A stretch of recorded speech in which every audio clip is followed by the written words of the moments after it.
I'm from New York City. And can you tell me how old you are? I am 9 years old. Can you tell me a little bit about your family? Well, my dad had died during the accident, and my mother had died when I was younger, so I don't have really any parents.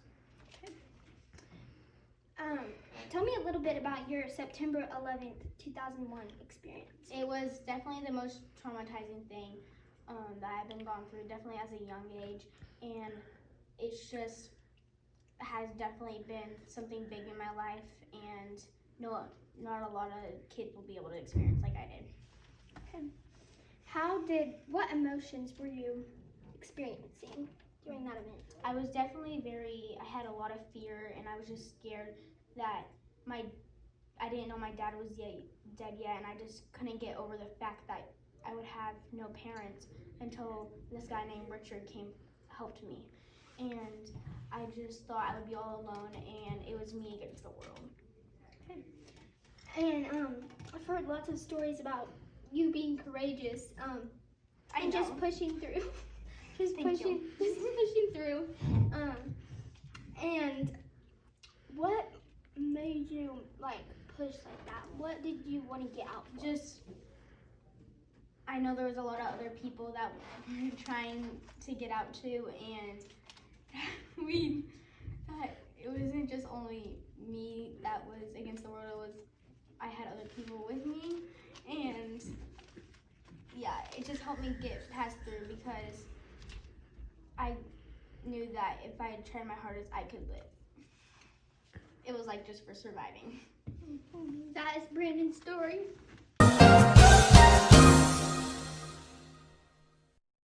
Daughter, come here. You are in trouble. Time for your... What did I do? Stop. Things like that, they don't feel great, and they can cause some bad aftershocks in your mind. Trauma. But look at this Expo eraser. It can just erase the trauma. Who am I here with today? I'm Rashmina. Where are you from? I'm from Afghanistan. Rashmina, how old are you? I'm 12 years old. And tell me about your September 11th, 2019 experience. So, it's quite emotional actually. My brother was not happy that I had rescued this wounded soldier and brought him into our home. He deeply despised the Americans and the war that was going on, and up to that moment, for a long time, he had talked about joining the Taliban. But today he threatened he was actually going to do it, and that he was going to tell the Taliban about Taz, the soldier. And so he left, and I was worried for the sake of my family's lives and for our home, and I didn't want him to leave. He is my twin after all. And so I went after him and faced a lot of things there and back. But once I got to him, he was very determined.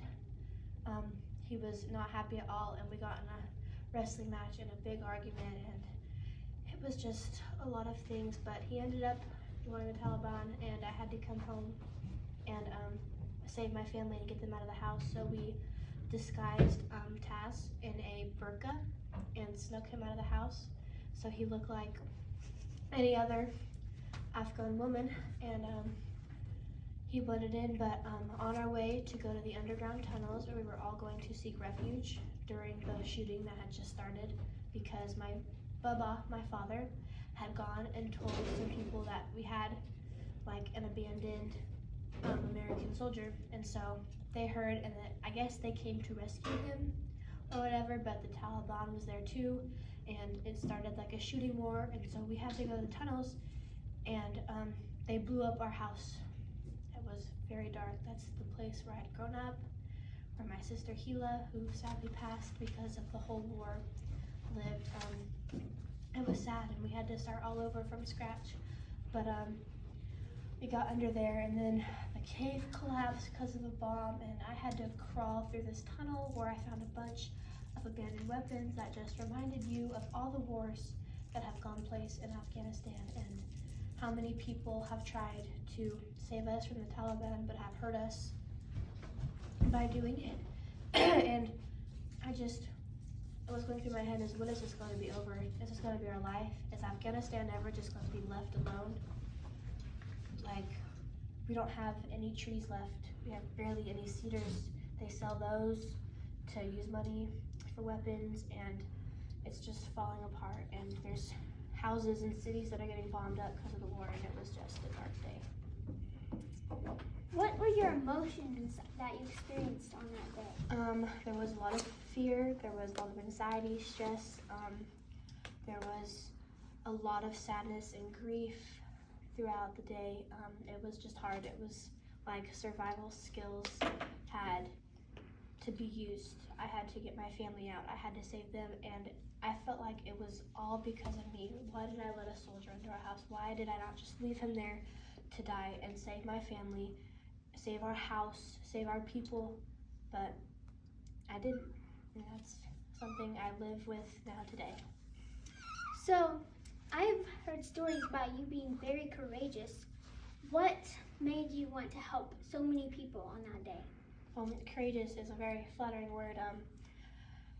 I definitely didn't think of it like that at the time, but what mostly drove me on to do everything that I did was for my people, my family.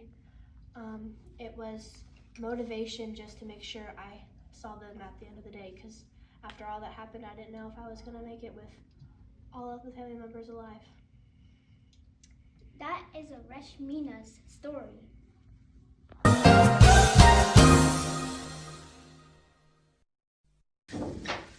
This video is sponsored by Peppermints.